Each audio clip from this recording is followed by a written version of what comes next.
नमस्कार, आर्यन न्यूज देख रहे हैं आप। मैं हूं आपके साथ पल्लवी सिंह। बिहार बुलेटिन की शुरुआत करेंगे बढ़ते पेट्रोल के दामों से। आपको बता दें कि सरकारी तेल कंपनियों ने अब पेट्रोल और डीजल के आज के रेट जारी कर दिए हैं और आज भी तेल की कीमत में कोई खास बदलाव नहीं किया गया। लेकिन गौरतलब है कि पिछले साल की अगर बात की जाए तो करीब 3 नवंबर के बाद से ईंधन की कीमतों में कोई बड़ा बदलाव नहीं किया गया। हालांकि 5 राज्यों में इस वक्त विधानसभा चुनाव हो रहे हैं और इसके बाद अब फ्यूल के दाम बढ़ाए जाने की पूरी संभावना है। बहरहाल बिहार, राजस्थान समेत कई राज्यों में अब भी पेट्रोल 100 रुपए के ऊपर बेचा जा रहा है। आपको बताते हैं कि आज बिहार में आखिर 1 लीटर पेट्रोल डीजल की कीमत आखिर है क्या। तो ग्राफिक्स के जरिए आपको दिखाएंगे कि बिहार में क्या कुछ कीमत है पेट्रोल और डीजल की। पटना से शुरुआत करेंगे। पटना में पेट्रोल की कीमत 105 रुपए 57 पैसे बताई जा रही है, जबकि डीजल की कीमत 91 रुपए 15 पैसे प्रति लीटर हो गई है। साथ ही भागलपुर में पेट्रोल की कीमत 107 रुपए 40 पैसे प्रति लीटर है और डीजल की कीमत 92 रुपए 47 पैसे प्रति लीटर हो गई है। मुजफ्फरपुर की बात करेंगे। पेट्रोल की कीमत 106 रुपए 72 पैसे प्रति लीटर और डीजल 91 रुपए 83 पैसे प्रति लीटर हो गया है। नालंदा में पेट्रोल 106 रुपए 65 पैसे प्रति लीटर और डीजल की कीमत भी बढ़ी है। पटना में आपको बताते चलें, पेट्रोल की दाम हम आपको बता रहे हैं, जहां पर बिहार में तमाम जगहों पर पेट्रोल की कीमत में हल्का सा उतार चढ़ाव देखने को मिला है। हालांकि आज की जो रेट लिस्ट जारी है उसके अनुसार आपको बता दें कि मुजफ्फरपुर बिहार में पेट्रोल की कीमत 106 रुपए 72 पैसे प्रति लीटर है, जबकि डीजल की कीमत 91 रुपए 83 पैसे प्रति लीटर हो गई है। नालंदा में पेट्रोल की कीमत 106 रुपए 65 पैसे प्रति लीटर है और डीजल की कीमत 91 रुपए 89 पैसे प्रति लीटर हो गई है। ग्राफिक्स के जरिए आपको बता रहे हैं कि बिहार में आखिर 1 लीटर पेट्रोल और डीजल की कीमतें इस वक्त क्या कुछ हैं। आपको बता दें, लगातार जिस तरीके से यूक्रेन और रशिया के बीच युद्ध की स्थिति बनी हुई है और लगातार ये युद्ध तीव्र होता जा रहा है, इसका सीधा असर पेट्रोल और डीजल के दामों पर पड़ने लगा है और उम्मीद जताई जा रही है कि चुनाव, जिस तरह से 5 विधानसभा चुनाव हो रहे हैं राज्यों में, और उसके बाद एक बार फिर से पेट्रोल और डीजल के दामों में उछाल देखने को मिल सकता है। फिलहाल ताजा रेट लिस्ट जारी की गई है बिहार में, जहां पर 1 लीटर पेट्रोल की डीजल की कीमत जो है वो आपको दिखा रहे हैं कि भागलपुर में पेट्रोल 107 रुपए के पार पहुंच चुका है, जबकि डीजल 92 के पार पहुंच गया है। दरभंगा में भी पेट्रोल 106 रुपए 61 पैसे प्रति लीटर पे बेचा जा रहा है और मधुबनी में पेट्रोल 107 रुपए के पार और डीजल 92 रुपए के पार पहुंच गया है।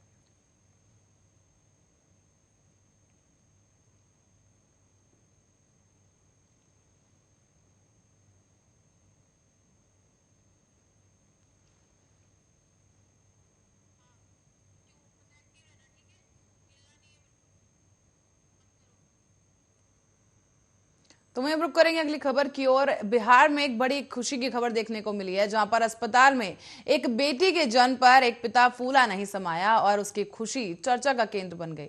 आपको बता दें कि बेतिया का यह मामला है, जहां पर एक ऐसी झलक देखने को मिली जहां अस्पताल से बेटी को विदा कराने के लिए उसने अलग तरीके से पिता ने तैयारी की।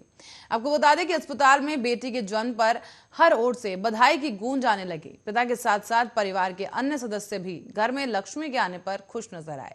ऐसे में पिता ने कार सजवाई और फिर बेटी को अस्पताल लेने गया। पूरा मामला बेतिया के मोनटाई का है, जहां पर इसकी हर तरफ सराहना हो रही है। दरअसल मैनाटांड में एक छोटा सा गांव है टोला चपरिया, जहां पर गांव के ही रहने वाले शेषनाथ कुमार के घर में बीते गुरुवार को एक बेटी ने जन्म लिया। एक बेटी के जन्म पर परिवार इतना खुश हुआ कि यह दृश्य देखने लायक था। अस्पताल से लेकर घर तक मिठाइयां बांटी गईं। पिता की इस पूरी तैयारी से जिले में यह चर्चा का विषय बन गया है। तो वहीं युवक ने बेटी के जन्म पर कहा कि ये मेरी बेटी नहीं, रानी लक्ष्मीबाई का रूप है। मुझे बेटों से ज्यादा बेटियां पसंद है, इसीलिए मुझे बेटी होने पर इतनी खुशी है कि मैं जाहिर नहीं कर पा रहा हूं। आपको बता दें कि शेषनाथ की पहले से एक छोटी बेटी है और उसकी उम्र 2 साल है और अब दोबारा एक और बेटी के जन्म के बाद उसकी खुशी दुगनी हो गई है। और अब बापूधाम रेलवे स्टेशन से एक मामला सामने आया, जहां पर आरपीएफ जवान की तत्परता से बुधवार को एक बड़ा हादसा होने से रह गया है। दरअसल Raxaul Muzaffarpur EMU train station पर तय समय के लिए रुकी थी, लेकिन एक महिला को ट्रेन से उतरने में देर हो गई और चूंकि उसे बापूधाम में ही उतारना था, ऐसे में वो ट्रेन के चलने के बावजूद ट्रेन से उतरने लगी। इस दौरान उसका पैर फिसल गया और वो गिरने लगी। इधर जैसे ही यात्री गश्ती में लगे हुए आरपीएफ के जवान आनंद कुमार की नजर पड़ी महिला पर, तो वो दौड़कर महिला के पास पहुंचा और उसे खींचकर ट्रेन से अलग किया, जिससे उसकी जान बच गई। इसके बाद महिला अपने घर को चली गई। हालांकि जवान की बहादुरी का पता अधिकारियों को तब चला जब अधिकारियों ने सीसीटीवी फुटेज खंगाली। फुटेज देखने के बाद उन्होंने जवान से संपर्क किया और जानकारी ली। पूरी जानकारी मिलने के बाद बापूधाम पोस्ट कमांडर पंकज कुमार गुप्ता ने बहादुर जवान को पुरस्कृत करने के लिए मुख्यालय बुलाया और उसकी प्रशंसा भी की। साथ ही आपको बताते चले, जवान से कार्य की सराहना की गई है। और बिहार के सुपौल जिले में शुक्रवार को अपराधियों ने एक सीएसपी संचालक के साथ लूटपाट की घटना को अंजाम दिया है। घटना जिले के त्रिवेणीगंज थाना क्षेत्र की है, जहां अपराधियों ने फोनो पेमेंट्स बैंक के सीएसपी संचालक दिनेश कुमार दिनकर को गोली मारकर 1,40,000 रुपए की लूट कर ली और फिर बड़े आराम से वहां से फरार हो गए। इधर जख्मी हालत में सड़क पर पड़े दिनेश को स्थानीय लोगों द्वारा त्रिवेणीगंज अनुमंडलीय अस्पताल ले जाया गया, जहां पर प्राथमिक उपचार के बाद उन्हें हायर सेंटर रेफर कर दिया गया है। तो वहीं मिली जानकारी के अनुसार पीड़ित सीएसपी संचालक त्रिवेणीगंज स्थित स्टेट बैंक की शाखा से रुपए की निकासी के लिए मेधोपुर जिला के शंकरपुर थाना क्षेत्र में मोराबरी हटिया स्थित एक फोनो पेमेंट बैंक की सीएसपी पर जा रहा था। इसी दौरान त्रिवेणीगंज थाना क्षेत्र के मटकुरिया वार्ड नंबर 2 में एक पुल के पास ही पहले से घात लगाकर बैठे बाइक सवार 3 नकाबपोश अपराधियों ने इस लूट की घटना को अंजाम दिया। दरअसल अपराधियों ने गोली मारकर सीएसपी संचालक से करीब 1,40,000 रुपए और लैपटॉप, मोबाइल और डिवाइस भी लूट लिए। अधिकारियों ने लूट के दौरान 2 गोलियां चलाए जाने की पुष्टि की, जिसमें एक गोली सीएसपी संचालक के दाहिने जांघ में लग गई। घटना की सूचना पाकर मौके पर पहुंची पुलिस ने इस मामले की छानबीन शुरू कर दी है।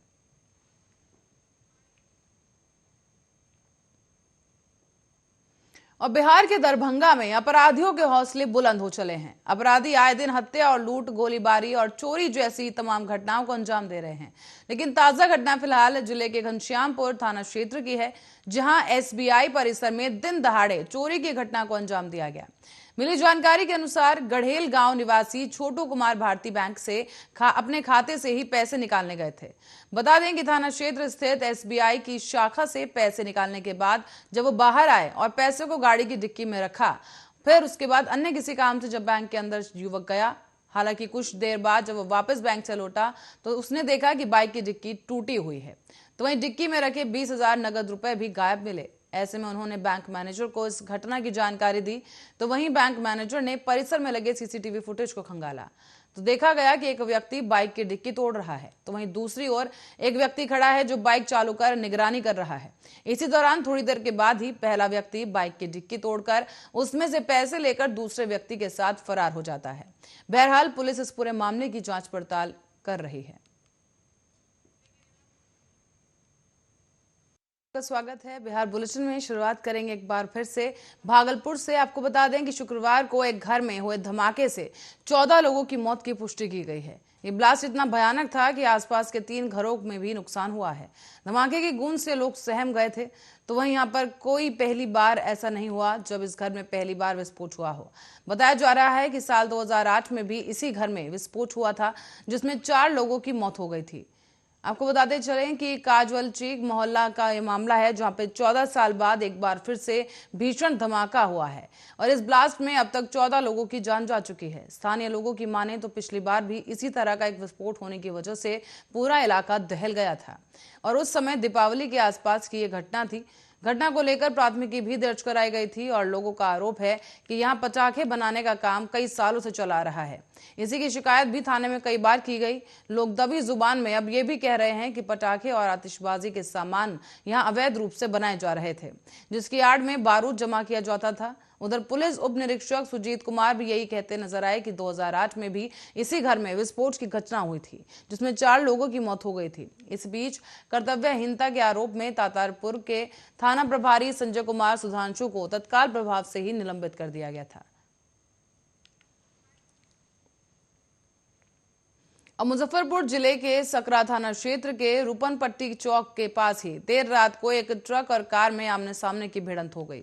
इसमें कार सवार 2 लोग गंभीर रूप से घायल हो गए, जबकि घायलों को इलाज के लिए सकरा रेफरल अस्पताल में भर्ती कराया गया।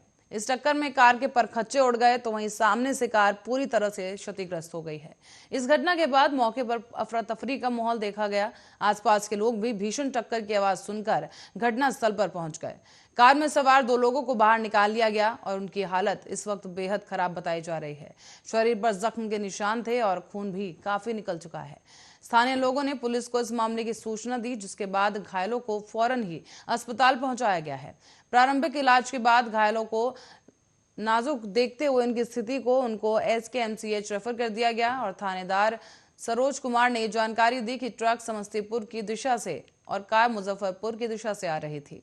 इसी दौरान किसी एक वाहन के चालक का संतुलन बिगड़ा, जिससे दोनों की टक्कर आमने सामने हो गई। फिलहाल पुलिस इस मामले में जांच और छानबीन कर रही है। कार पर सवार लोगों की पहचान सीतारपुर के चुन्नू कुमार और सुरेश गुप्ता के रूप में की गई। इनका बयान दर्ज नहीं हुआ है और हालत ठीक होने पर बयान लिया जाएगा। तभी घटना कैसे घटी ये बात भी सामने आ पाएगी। फिलहाल आपको बता दें कि इस घटना के बाद ट्रक चालक वाहन छोड़कर मौके से भाग गया। और सोशल मीडिया पर कच्चा बादाम वाला गाना सबने सुना और देखा कि कैसे गाने के साथ साथ एक शख्स बादाम बेचता है और आपने अलग अलग अंदाज में लोग भी अब सामान बेचते नजर आ रहे हैं। बंगाल के बाद अब बिहार में ऐसा ही एक मामला पटना में भी सामने आया है, जहां एक ऐसा चाय वाला है जो अपने अलग अंदाज से चाय बेचने के लिए प्रसिद्ध है। पटना में सोनू कुमार नाम का यह युवक है जो चाय की दुकान पर काम करता है। इसके यहाँ पर चाय पीने के साथ साथ उसके रैप को सुनने के लिए भी लोग आते हैं। बता दें कि सोनू पटना के मुसल्लहपुर इलाके में मोरियो रैपर कल्चर चाय कॉफी शॉप के नाम से एक ठेले पर दुकान चलाता है। चाय बनाते समय की बात करें या चाय देते समय सोनू हमेशा ही रैप सॉन्ग्स गाकर अपने ग्राहकों को खुश रखता है। सोनू ने रैप सॉन्ग सुनाकर और उसके रैप सॉन्ग सुनने के साथ साथ उसकी चाय बनाने के अंदाज के कारण ही लोग उसे बेहद पसंद भी करते हैं। मैंने सबका जीता मैं पटना के लड़का वो बंदा फर्स्ट क्लास सड़कों पे निकलूं लोग बोले मेरी हो झक्कास सुनता हूँ सबकी बार करता हूँ अब जो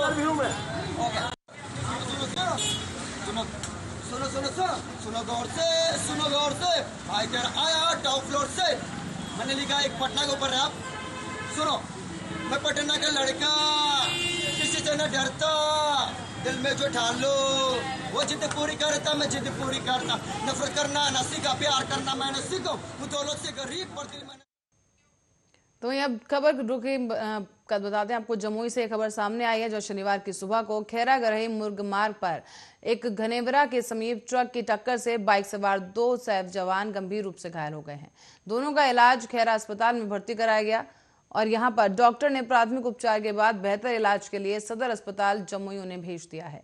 फिलहाल वहां सदर अस्पताल जमुई में डॉक्टर ने घायलों की गंभीर स्थिति को देखते हुए बेहतर इलाज के लिए पटना उन्हें रेफर कर दिया। घायलों की पहचान भोजपुर जिला निवासी विजय कुमार शुक्ला और दरभंगा के अनिल कुमार के रूप में की गई।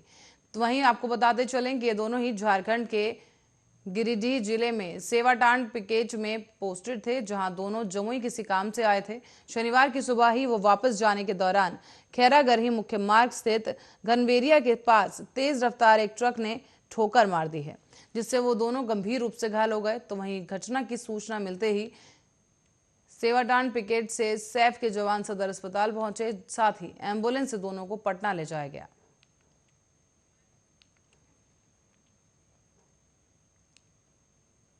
और शिक्षक नियोजन में फर्जी तरीके से बहाली के मामले में गुरुवार को नालंदा जिले के सिलाव थाने में 10 फर्जी शिक्षकों पर मुकदमा दर्ज किया गया है। ये मुकदमा निगरानी विभाग के पुलिस निरीक्षक लाल मोहम्मद द्वारा कोर्ट के आदेश के बाद दर्ज कराया गया। आपको बता दें कि जिन शिक्षकों पर यह केस दर्ज करवाया गया है उनमें राजगीर और सिला प्रखंड नियोजन इकाई के शिक्षक भी शामिल हैं। बता दें कि सिला प्रखंड नियोजन इकाई के आदर्श उत्क्रमिक मध्य विद्यालय पाकी में पदस्थापित सुगंधा कुमारी, मध्य विद्यालय विडिडीह में पदस्थापित अभिषेक, उत्क्रमित मध्य विद्यालय गंगूपुर में पदस्थापित नीभा कुमारी और उत्क्रमित मध्य विद्यालय में गंदूपुर में पदस्थापित शिक्षक मनोज कुमार सुमन, उत्क्रमिक मध्य विद्यालय धामंत्र में पदस्थापित मनंजय कुमार और मध्य विद्यालय नीरपुर में पदस्थापित नीभा कुमारी और उत्क्रमिक मध्य विद्यालय विद्यापीठ नालंदा में स्वाति सिंह, आदर्श मध्य विद्यालय नालंदा में अर्चना कुमारी पर यह मुकदमा दर्ज कराया गया है। हालांकि इस मामले में स्थानीय से लेकर जिला स्तर पर शिक्षा विभाग के द्वारा काफी ढील बरती गई और कोई कार्रवाई इस दौरान नहीं की गई है। ऐसे में उच्च न्यायालय के आदेश के बाद गुरुवार को सिलाव प्रखंड के 8 शिक्षकों के ऊपर यह मुकदमा दर्ज किया गया है, जबकि 2 शिक्षक राजगीर प्रखंड क्षेत्र के बताए गए, जिनके ऊपर पहले भी कोर्ट के आदेश के बाद निगरानी विभाग द्वारा 2 शिक्षकों के विरुद्ध प्राथमिकी सिलाव और नालंदा थाने में दर्ज कराई गई थी।